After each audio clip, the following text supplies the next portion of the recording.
Welcome to memoQ Talks, where we talk to industry leaders about their experiences, lessons learned, and what works best across all areas of localization. Now here's your host. Welcome to memoQ Talks. My name is Mark Schreiner, and I will be your host for this episode of memoQ Talks. Today we're going to be talking with Christophe Djaouani, who is the president of Toppan Digital Language. We're going to talk about some of the trends in regulated industries, which is financial services and life sciences in the context of localization. But before we do that, we just want to welcome Christophe. Christophe, how are you today? Yeah, very good. Good morning, Mark. Welcome and bonjour. Thank you so much. Thank you for recognizing it's my morning. I actually woke up at 5 o'clock, had to go out and milk the cows, come back in and it's 3 p.m. here, but I know you are, I know where you are. So I guess it's early morning. It's really an opportunity. But it's interesting because, so where are you right now? You in London or Paris or?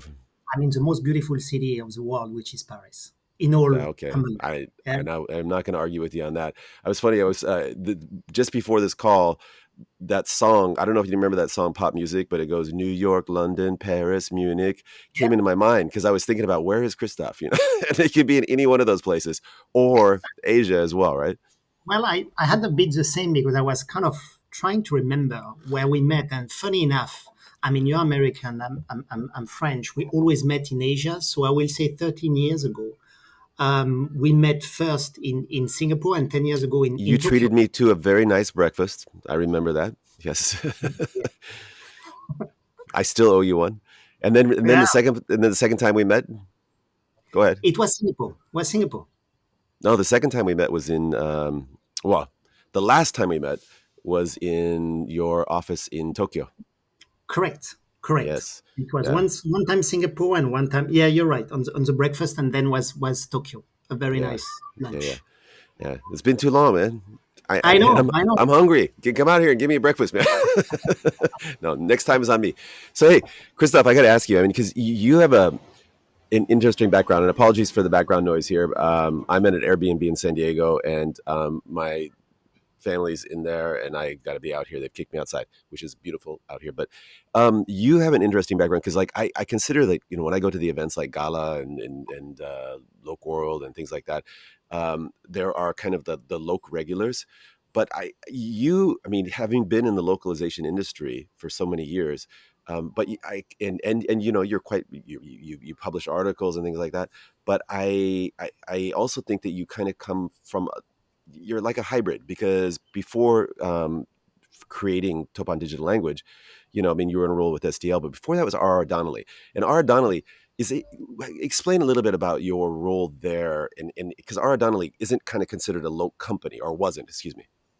Yeah, it was not a localization company, but the translation cycle was an entire part of the overall services that they were providing to the customer. So it was a small part of the overall services. But I started my career more than 22 years ago over there in New York as a project manager, really. So we were doing IPO, mainly on the financial business unit for Donnelley, who was producing a lot of content, a lot of document, and this document just needed to be kind of translated. So really, this is where I started. And then after New York, moved to London, right, where I set up the global operation, again, multilingual documentation to support the financial market. It was booming, right? This was the time was booming in Germany, was booming in France, with a lot of privatization across Europe. Then moved to really Paris to set up the sales team and kind of move on and grow the business with trying to apply really the principle of the financial business unit and best practices to others, vertical and subvertical. So this is really how everything started, and staying in SDL for 3 years when it was acquired, or they acquired Donnelley Language Solution, and very pleased to be with TDL for the last 10 months with a great team here. Let me ask you this, because we actually, at the first time we met, I was in a regional role with CLS Communication, which is a Swiss company, primarily focused in financial services, life sciences. But even that industry is quite broad, okay? And maybe we tried to cooperate on a couple of projects, and I think we quickly learned and started to very deeply respect your subject matter expertise. When I say your, I've been talking about RR Donnelley's and your team's expertise. Can you explain some of the the demands and nuances for when you talk about, translating IPO documents and quarterly reports. It's not as simple as it's like, hey, they send you some pages and you translate it and send it back. I mean, can you explain a little bit some of the requirements that your customers Sure. demand? Sure. I think we were the pioneer really about servicing what they call today, the follow the sun model. Hmm. I mean, the follow the sun model is a model that we put really in place, I will say 15, 18 years ago, right? Where actually, we were able to work on documents in the US, in Europe, and in Asia. So Hmm. we were able to kind of work 24 hours on a document to make sure we meet the demand of the market and of our customers. So it was really pushing at the limit, the volume as well that we were translating. And for that, we were playing with the different time zone expertise, and I will say this is what we are trying to push back today. Like CLS, the expertise, really. I will say that this was also our strength. We know the business, and that's potentially why you consider me as an hybrid, right? Lock, but also regulated, because in Right. between, I will say the expertise is very relevant. And I was kind of, at my time, really CLS was my model, right, for the people who know it. Because it was his deep expertise who was making the difference to the customer. And today, in a way, you can see that, you have a lot of generalists. So I came back to the idea about let's go back with my team towards the expertise, but toward an automation kind of, more embedded process towards solution where you mix the technology and the services to really address the need of the customer, and really pushing at the limit, right? The turnaround time and the quality that you deliver to the client with always embedded. And I will say what makes the difference in the past, it's the customer service. I mean, we are all coming from this customer service background. And here, what we want to do is really to put client centricity at the heart of everything we do. And this was already in our DNA 18 years ago. So I will say that this was really the difference towards, I mean, I remember my time.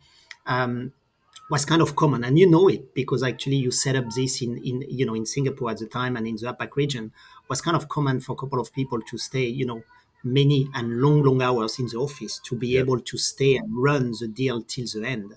So this Hmm. is also the type of commitment that we were actually giving to our customers. So I will say that for me in the industry, this is potentially in regulated, the IPO translation business is the most difficult one to be able to absorb. There is also critical risk behind it because you are the first one really knowing the share price of of the equity when it came out. There is a roadshow behind, so there is also the pressure towards the amount of money that is behind, right? So, and I have a list of questions, but what you're talking about right now kind of fascinates me. So I'm going to kind of jump off track here. And how do you Sure. manage the security when you're doing IPO translations? Because obviously you can't just send it out to freelancers in the middle of nowhere and say, "Oh, hey, translate this," and don't worry about the share price. I mean, how do you manage that? Either Yeah, I either think at that. RR Donnelley or at Toppan Digital Yeah, Language. Yeah. yeah. I mean, at Toppan and in Donnelley at the time, I mean, we had very secure workflow solution. Hmm. I will say that you can see the evolution. I will say at Toppan now we have our own secure platform, which is called Stream. But before that, when it was not, we didn't have this secure platform. We use data room as Yep. well, some virtual data room as well, and there is a full security toward it as well. So security was important. I will say that it's really towards the system that you are using, then towards the linguist that you are using, and it was same very early stage for the IPO translation towards background check. I mean, Hmm. some of the customers, very big financial customer 15 years ago, were asking who will work on the deal and if they can do background check of the linguist that will Wow. be working on the deal, just Yep. to make sure that the security is quite very high. So I will say it's all about the automation, the system, and the selection of the linguists that you are using on the deal. And sometimes we talk a lot about finance, but there is also the legal, right? Yep. I mean, IPO, the legal towards e-discovery or others. Yep. For some critical case, we just bring linguists with the tech in premises. So Hmm. not only the tech, not only the linguist, both a combination of a solution now. Before was not the case, right? But now we need to bring both to make sure that there is efficiency as well. Yeah, I mean, at CLS, one of the things we would do is bring people on site. But I think Yeah, you took it to the next level, and it sounds like you're doing that right now, where you're merging, not just bringing on site, but you have the platform to kind of monitor correct. and ensure and limit, access to different documents, etc. Let's back up a little bit from and maybe focus just, for example, on life sciences. What are you seeing in terms of either regulatory issues or requirements for security, in terms of general trends that you as the president of Toppan Digital Language need to be aware of, and that you're kind of jumping ahead of and saying, you know what, we can meet these concerns, and Mm. which your customers are actually requiring. I think it's funny because it's kind of towards the same type of trends. It's towards the time to market, the quality, the Hmm. security, the consistency as well, which is important. Different type of content. What you can see as well now, it's different type of content. So you need to have a different operating model for the different type of content. What used to be in the past, I will say, one operating model for all doesn't work anymore. So you have different level of content, and you still have this kind of premium content on Hmm. which we kind of match a premium solution operation model to address that, but we're also able to do the rest around it. And this was also kind of a problem. But I will say in the life sciences, a lot of innovation. I mean, a lot of innovation towards, telehealth. I mean, towards the health and everything toward this kind of subsegment inside life sciences is amazing. So progress made and it still need to be regulated, but there is few things that is changing every day, adjusting. So in a way, it's a different type of content, I will say, and it's like in the tech, right? Moving from waterfall to an agile way to produce. Hmm. This is what you need to do now because the regulation are changing so fast. The interest, the innovation is there. So you need to be able to move fast. And that's really why we created Toppan Digital Languages, because we start from a blank page. So we Sure. were able to kind of to kind of take a kind of backseat approach and say, okay, let's put the customer at the center, the content, and see what we can do to make sure we have this agility as well. That's super impressive. Do you have, I mean, on your team, somebody who their role is to kind of keep abreast of the different regulatory requirements, or do you outsource that, or how do you? Because I mean, there's so many different regulatory bodies. You have GDPR, you have HIPAA, you have every in its states. You have Right. basically every state. Right. China has their own HIPAA is in privacy. the US. What's that? HIPAA is in the HIPAA. Yeah, yeah, yeah, HIPAA yeah, is yeah, for the US and the healthcare. Yeah, yeah. absolutely. So do you have somebody What that's their job, or do you outsource that to external consultants? How do you do that to manage, just to kind of we, like we, track we, your regulatory, posture versus all those different Yeah, I requirements? think I think nowadays we really have a mixed, right? Because what we say is that I mean the language services is going through really significant transformation based on what you just described. So it's not really a linear progression towards automation, but what is happening also is a supply chain that is moving. So like I say, waterfall to processes to very agile content where you can use different channel, but where expertise is key. And all this is driven by digitalization. And what we have, it's a mix of both. So a bit like me, right? We have some very good knowledge from the lock industry. But on this new adventure with Toppan Digital, we are also adding a lot more towards expertise, toward asset management, towards legal, Hmm. and many others, right, including life sciences. But what we are getting, it's kind of a mixture of both. And what I say is that it's not only hiring, right, someone who used to be in the industry. It's even pushing it further with a mix as well. For example, in Europe, we have someone who used to be, working as a GC of Amundi Bank, right, working Hmm. with us. And for the little story, Mark, I think that 10 months ago, I wasn't sure that I will kind of jump back into an adventure. But, we kind of discuss and we kind of laugh and say, I mean, he moved, a couple of years ago and he told me, you remember 10 years ago we say we will find a solution, we will automate, we will do that, and despite creating the first one of the first key document, it's called, it's a regulatory document. But despite doing that, we didn't manage to really scale up and to automate the way we wanted. So 10 years after, we look at each other and we say, okay, let's just do it. So I think it's kind of bringing the industry knowledge even further than before. If not, you are not relevant to the client. You are really pushing a generic approach, or Yeah. a document approach, which is not anymore relevant, in my opinion. So you're talking about taking some type of structured content and reusing the content in an automated way, if possible. Yeah, and content, and with content that can also transform now to data, right? We are Okay. talking also a lot about data. I mean, Hmm. the evolution is also the data that we can actually, produce, and the different level and the different kind of, yes, you have the structured content that used to be a big word or big discussion in my previous company, but I will say that it's even further than that. I will say already here, structured content is already kind of way back in terms of I've what we are dated looking. myself. Okay, so let No, me ask you this: no, you're give it, not. give me an example without revealing any super secret stuff here, but give me an example of a workflow that or a process that you are offering customers or a customer that you're super proud of, because like I can tell stories about, oh my god, we created this special service, or we were able to configure our team or our technology in a way that just we created a custom solution for somebody. um, Tell me, just give me an example of something that you feel that's like, oh my god, this is so cool. You know what? I will say, I will answer this one from a different angle. And it's not because I don't want to tell you, because at the end of the day, we are all doing the Yeah, same, yeah, right? We are all trying to find customized workflow solution. What is the difference here? What is the difference, or where I'm very proud of, is that it's easy to use, easy to implement, and it works, which means it's automated, or it can be automated from the beginning through the end.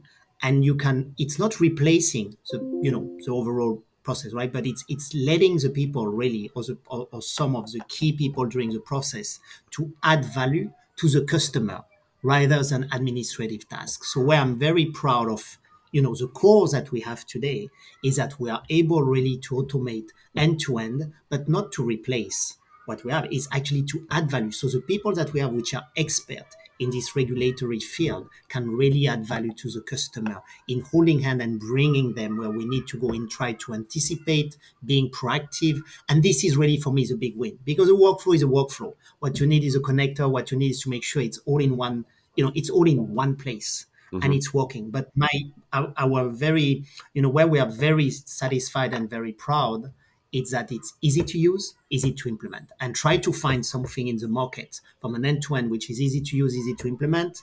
It's behind the scene, many different connect. I mean, you can see that some are connecting one to the other. And then at the end, you got kind of, a patch. It's a patchwork that you have. And Sure. this is, what we're trying not to do here.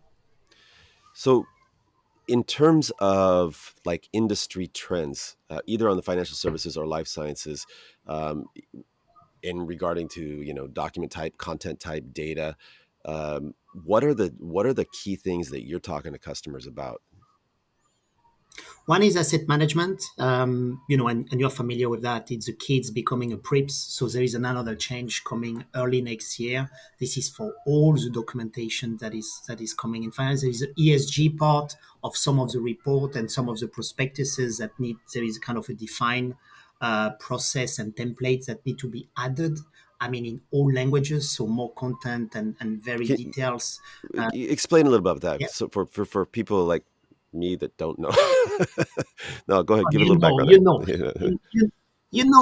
It's basically to be, to provide kind of accessible financial information, to people, and for that you need to use a certain, there is couple of different documents that you need to produce, and some of these documents, there is multiple documents. In these multiple documents, you have some contents that are similar, right? And they decided to do, from a big prospectuses, they decided to do 4 page, then they decided to do 2 page to sum up a little bit, the information, and then and this is the evolution, but you need to follow template because each regulation need to approve it. For example, in Germany, you need to have the BaFin approving it. In France, you need to have the jurisdiction in France. You need to have the jurisdiction in all across Europe to to validate this documentation. So this is really what I was kind of trying to highlight here in terms of some of the documentation or financial documentation.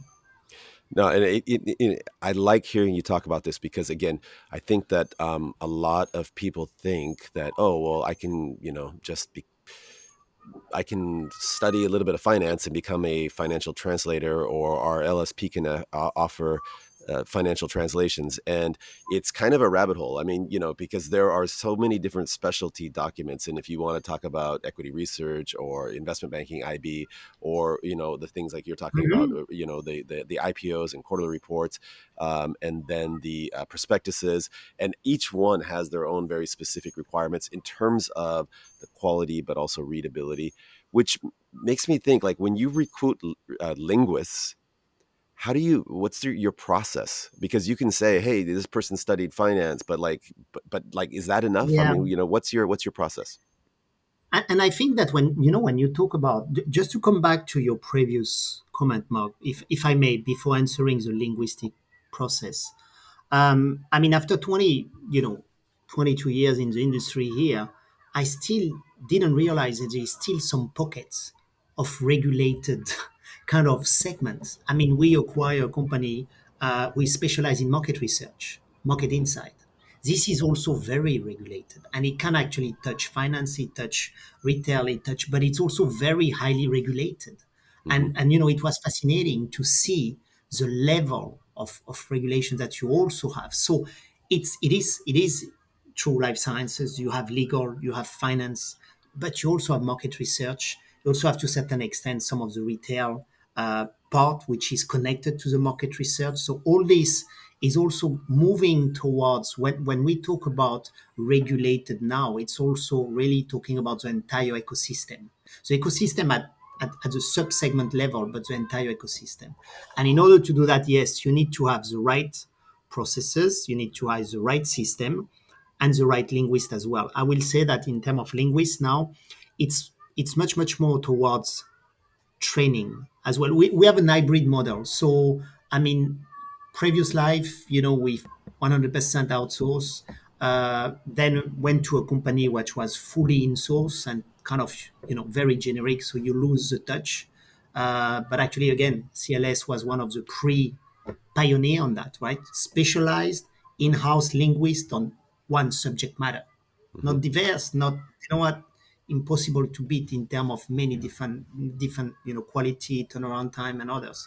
So here, what we're trying to do, it's an hybrid, right? So we are getting the in-house plus the a combination in-house outsource, but we are training really. With the core, we are producing what we need to produce, but we're also training a lot more. So the review and the processes is more work than before, to make sure that you have people up to date. Now, in the industry, you have kind of the newcomers that we are trying to kind of train, but you also have some of the people who want to leave the corporate world. So, for example, a couple of ex-lawyers or paralegal or whatever that want to live in the Canary Island and do, in a secure platform, want to log in and be in a data room and work on a few things. So you kind of try to find a mix as well of expertise and new talents that you kind of bring to maturity. And there is some very good program now in some schools where we are doing some key partnership as well. So it's a bit kind of the model towards training. Now, where is different here and where it's very different, it's that you need to train them on many different tools. I mean, Hmm. think about memoQ, think about whatever from the competitors and whatever. I mean, I will not say the others, but you know what? That's okay. And by the way, One thing. memoQ takes very little training. It's so intuitive. It's so easy to use. I know, but that's why I just say No memoQ. training at That's all. why That's why I just say it's. That's Yeah. why I say it's memoQ. And I think that. But think about it. A translator today need to work on 5 to 6 to 8 different platforms. Need to be Yep. trained in 5 to 8 Yeah. different platforms. This was not the case before. So there is this whole element as well that need to be unified if you want to make sure you bring the productivity of someone. No, So it's not anymore only about expertise. It's about the skill set towards the tech agility. it's interesting because one of the groups that you mentioned for recruiting is people who are looking at their second career, or they're leaving Yeah. the corporate world. Some of my best hires in Asia were people who were retired from equity research, or from very large banks, or financial reporters, and they retired for like a year and got tired of staying at home and wanted to go back to the workforce. And oh my gosh, these people, they were just amazing. The work ethic was amazing. The subject matter expertise. There is a learning curve for anybody when you have to learn a new platform, something like that. But they were so appreciative of having an opportunity, and having come from like a in the cases of the people I'm talking about, from very large corporations, where everything in terms of you have to be here at this time and follow these rules, to a more relaxed environment where, like, what, we can do like a flex time thing, if you want to have a work from home day, and they're you can do that. So it's Yeah. I think that's sometimes an overlooked opportunity for talent there, but absolutely. Let me ask you. I agree with what you say. I mean, at my Yeah. time was, where we were having a lot of success was with some of the paralegal as well.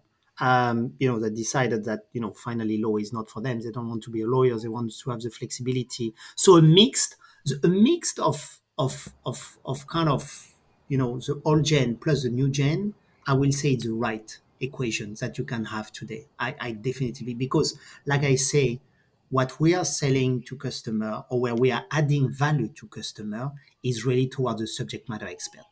They, Mhm. they are not, and you know the competitive landscape, Mark, more than anyone else.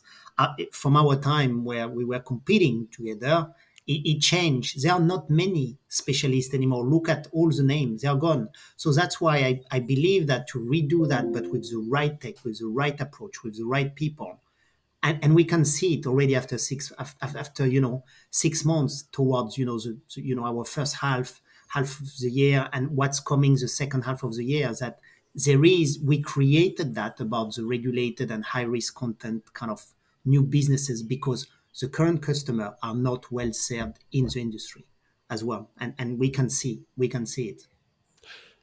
It's so cool when you bring a subject matter expert into a client, and because they are immediately sniffing out, do you know what we're talking about? Do you know our business? Whether it's patient reported outcomes, whether it's IB documents, or whether it's annual reports. They have their nuanced workflows and document types, everything like that. And if you don't speak their language, you're not going to get credibility. And I always felt like my job was to open the door and then get a subject matter expert in there with me and just let them do the talking. And it's like, poof, it works. But I totally agree with you.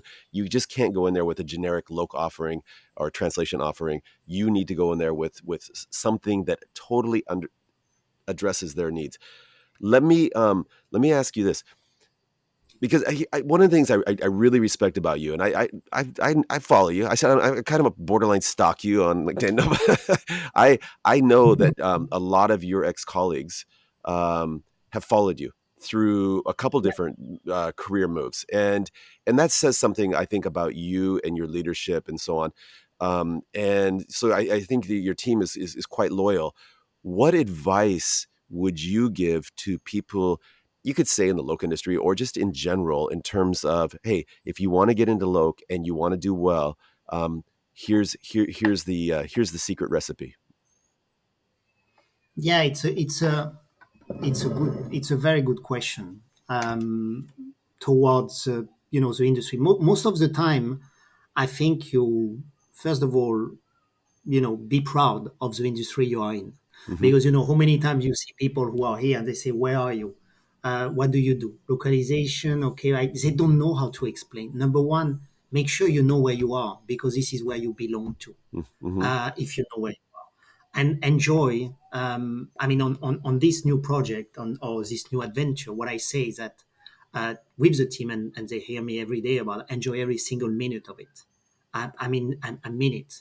I think that, we see the evolution, and we thought 20 years ago it would be completely different. Look, it changed, but there is still room for us to have an impact, to help our customer, to get up here and saying, okay, yes, we can have an impact. We need the discipline. We can still win. I mean, we are inside of a big tornadoes here. Everyone wants market share. This is a tornado.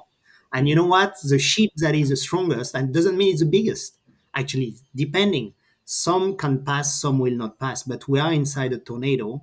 And, you need to enjoy being inside this tornado. You need to enjoy being in an industry that is changing. But for me, it's really be proud of where you are and know where you are and where you put your feet in. And then, some people like it, some people do not like it. But I mean, technically, look, I mean, same, a lot of respect for you. We know each other for many years. I never managed to hire you, but anyway, that's a different story. But we are here today, and still very respectful with the competitor, with some of the previous competitor, and it's kind of it's kind of nice to see also this type of I will say attitude and mindset in the industry. So for the young talent, um, we also thought that machine translation will replace everything. Well, as of today, we realize it's not. I mean, machine translation was a buzzword 5 years ago. Now it's already different. So there is still plenty to do, plenty to give.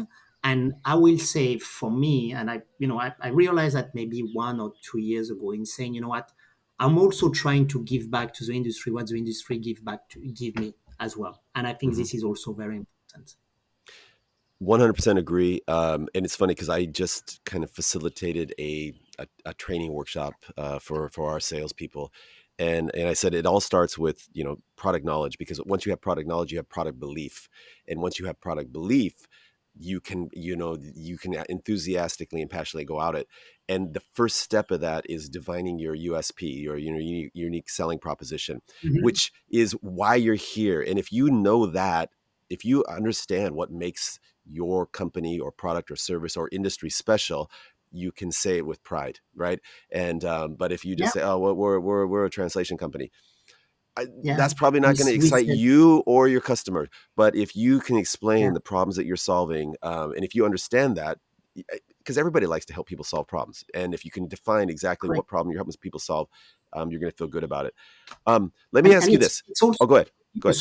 also sorry, yeah, it's also about one word, Mark, which we have, and this is why we are here today, as well. It's passion. I think Hmm. that these guys or any new enter or anyone coming in need also to have the passion, the patience, to learn, being able to learn. But I must say that I'm bringing in my team, despite what you say. That, I mean, there is a couple of very loyal kind of members that join me, and many around the world, which they kind of reach out anyway. So, but there is also some new talent that I'm Hmm. very pleased to bring. I mean, for example, in my marketing team, coming from Deloitte Digital, coming from GSK, coming. I mean, and some others as well. I mean, we have our chief strategist officer who was a tech analyst in the Hmm. city for more, and a very good tech analyst for more than 15 years in the city. So we are also, at one point, we were thinking that our industry is not able to attract some of the talent. Well, here we go. I mean, this industry, and when you got this sensitivity, is also able to attract very good new talent for the future. And these guys are enjoying as well. And how do you do that? What's your pitch to them, to industry outsiders to come to this industry? What's your pitch? I have different pitch. I have different pitch. There is one Oh, pitch. No, there is one pitch that works sometimes. Is that you are too young to retire. So come okay. and join me. And I think that sometimes this don't, one don't can don't work. look at me. Oh, Don't look at me when you say that. no, no, no, no, no, no, no. At any age, I'm you're actually too saying you're that to too young, very, Mark. you know, Mark, No. you're too young. Yeah, everyone is Okay. too young here, so it's an opportunity. I also think that it's also the passion and the qualification about the pitch is like, okay, you like to win, let's win together. It's very Hmm. simple in terms of where we want to go, but there is a common and central point towards the team we are putting together is this client centricity. If there is, I think it's all going towards like what you have, what I have, because we have this sales background, right? we have this sales background in us, in saying it's all coming towards client centricity. And we can find this in some of the people that is around. But I must say, in this new leadership team, I'm very pleased that there is, to your point, some existing established name, but there is also new coming from different area, and the mix is very powerful because there is kind of one idea a day, but always an idea a day, not to increase our margin, to solve customer problem. Sure. And this is very exciting every day. Well, and that actually brings up an interesting point. I feel like if you have companies that are focused on solving client problems, and actually not just client problems, but also the team member, making the team better and grow, that is one kind of mindset. If you have a company that is just looking to increase margins so you can repackage the company and sell it to somebody, and you know what I'm talking about, when you have private Yeah, yeah, equity that buys companies. I mean, I can tell you that a private equity company doesn't probably have the subject matter expertise, and maybe because by the very definition, their goal is to make the bottom line look better so they can turn it and sell it. That's what they do, right? And so there's no secret yeah. there. You can't. Um, but and I think that's one of the concerns that I would have about the industry is, what are we really doing here? What's our purpose? Is it just to increase the bottom line or make the financials look better, or are we actually going out and helping customers? Because, by the way, and I'm standing on my soapbox, working as a project manager in this industry is an incredibly tough job. Okay, you're Yeah, stuck between I agree. customers, sales, operations, etc. You kind of have to believe in the mission. If you don't believe in Yeah. the mission, if you just think you're there to as part of a cog in the wheel so that somebody can repackage you and sell you, it's a little bit more difficult. So I don't know if there was a question there, but yeah, I would say No, no, that. but I can rebound on what you say, because it's very valid point. And again, we are going a bit out, but it's making it a discussion, a true discussion toward the experience, in saying I agree on the project manager. That's why I want to make sure that we are putting, kind of a process where it's all automated so they can really enjoy their work, and the added values that they can have is to speak with customer, is to anticipate, is to be. And then it's true also to see that whatever, or after a good training of project manager in the language industry, this profile can go anywhere, because they see and they are very strong. And there is one word that we can qualify with the one coming out, is resilience. And this you don't see in all business. That's one on the project manager. Then I agree with you on our time and the evolution. There is a lot of financial engineering deals in the market. We saw consolidation for, okay, consolidation, but actually consolidation equal financial engineering deal, which, I mean, I know some of the clients for the last 5 years, they actually had to change 3 times invoicing system, because, it's 3 times the company was acquired or not. And this is also why the decision to kind of go with Toppan Inc., which is kind of a traditional Japanese company. So we are backed up by the traditional Japanese company that have a long-term plan vision, right? It's really for us to be the market leader in regulated industry in the coming years. That's where we are going. We don't want to be the biggest. Okay, I think the dream is, we did. I think now it's how can we be really adding value to the customer, being a right size, and really focusing on our market and leaving the rest to others on towards really adding value. And when I joined this company, and I spoke with my boss, and this was kind of maybe the Asian touch, and we said, okay, why we do that? Why do we do that? And actually, the answer was we need to do something meaningful for our customer and for the market. And I think that this is why also the parameters from this Toppan Digital Language kind of project is set a bit differently, because I saw for 8 years, I saw this financial engineering, right? I was in, as well in what I qualify as a washing machine, right? And you go and you go and then you turn every quarter, every quarter, every quarter, and then you say, okay, and you lose kind of the focus about saying, yes, what can I add? What? Because if also you think about that, what type of innovation we have really seen?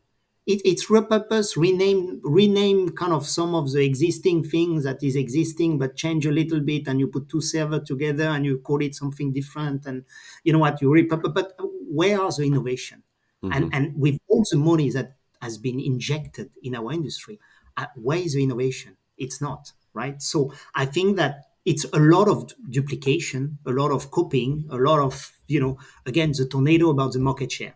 This Right. is really, so if you manage to go outside of this tornado of market share with the right innovation, with the right approach, with the right offering and the right solution in a proper ecosystem, I think you can really do something meaningful. And that's really the aim goal. Yeah, and it one again 100% agree. And the interesting thing is the cost of acquisition for customers. It can be challenging.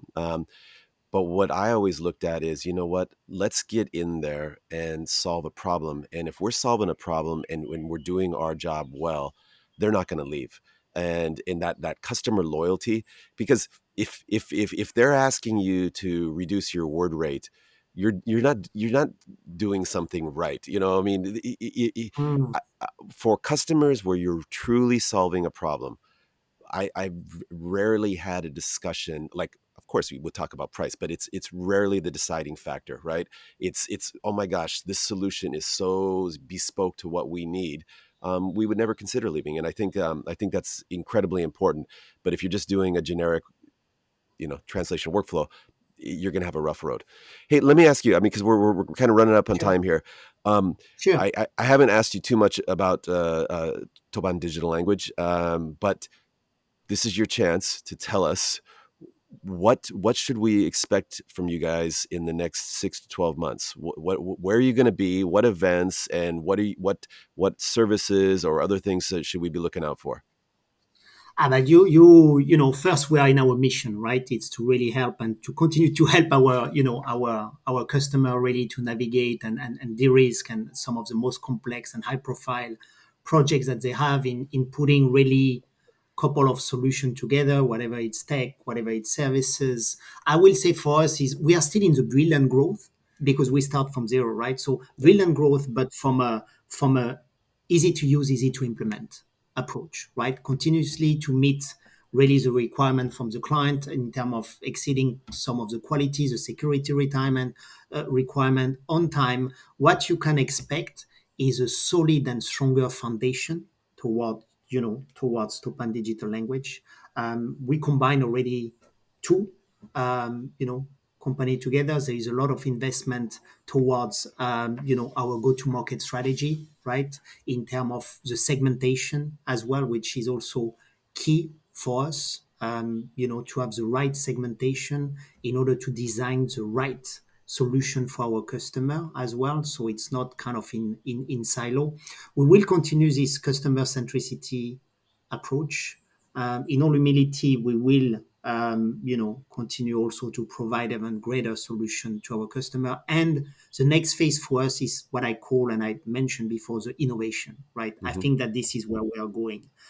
We are going with some of the key innovation into our, in our sector. We are going to launch couple of things in Q4, couple of items in Q4, Q3, which is still a little bit here at the, at the final phase as well. So I'm looking forward to kind of push that after the summer. And as I say, we had a very good, start of the year, and we have also already plenty of things, to do for the second half of the year, and the fundamentals are very strong. So yeah, I think it's a lot of exciting stuff in terms of the people as well, in terms of not losing grip of our culture. It's also important, right, compared to to the time and before. We also emphasize here the culture, which is you can have the tech, but the culture as you grow, it's also very important that everyone is embracing. And when I say culture, is not only talking about it; it's really acting about it. So I'm not talking much about in the post or whatever in some of the LinkedIn, but we act really on it. And it's I think it's also kind of key to attract talent. So it's really being also best, I have the ambition this time to also be the best employer in the industry.